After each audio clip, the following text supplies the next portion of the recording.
Aizol Long Lei Road Aizol Long Lei Walbeng Road ta se khom daya ko ngamina hei pui chur chur mai thut ne lutuk he lai sa ka tang khian le ron tla thina kum tin deuh tho hian he kumin poron tale ta ni hi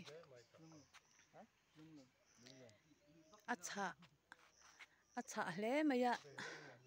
atlang lok lo mai thein he motor po dang nuala hey vai ho te po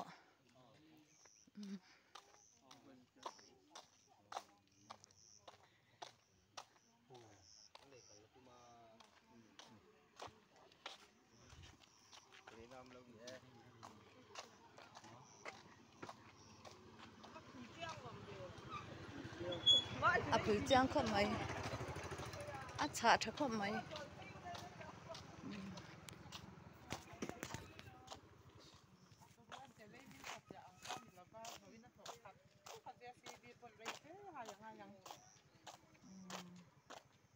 mình lâu trong sao quy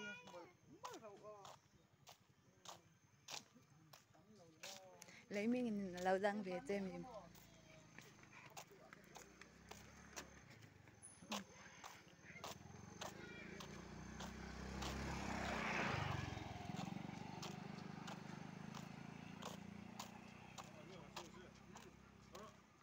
riêng dar rục lệ dar sari in car là nha hay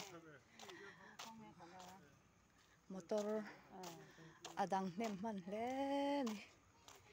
thì han số tạ theng in tar zui maya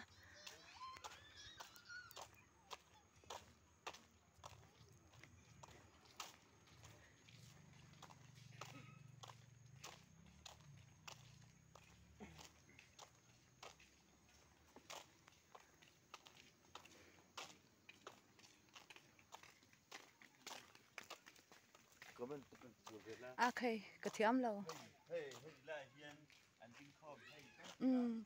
nha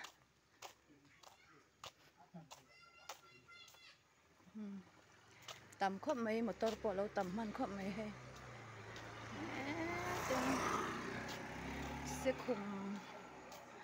sẽ khum khó chuông khen in anh in tar chầu dưới tạm mày à hay hào lòng con chip cái này nó tàn lâu rồi đi lâu sẽ chút tiếng chút chết ô kha sai số cũng chip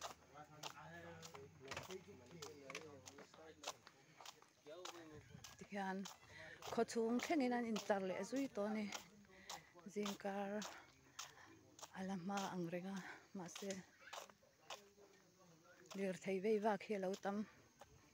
anh ấy tiệt à sẽ mấy hay